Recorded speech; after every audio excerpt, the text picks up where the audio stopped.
totoo lang po, first time ko po maka-attend na ng ganitong medical mission.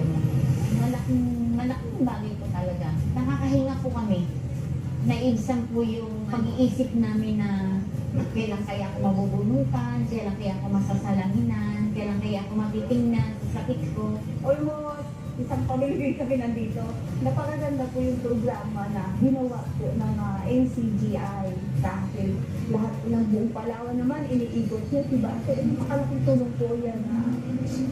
Lalo pa po kami i-bless ni Lord sa ginagawa po ng team mo. Sabi ni Pablo, sa unang Korinto 3 at 9, tayo ay mga kamanggagawa ng Diyos.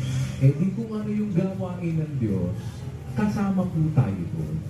By doing such, nakaka-contribute tayo dun sa gawain ng Diyos. Ang role natin, ipahayag natin yung karangalan ng tumawag sa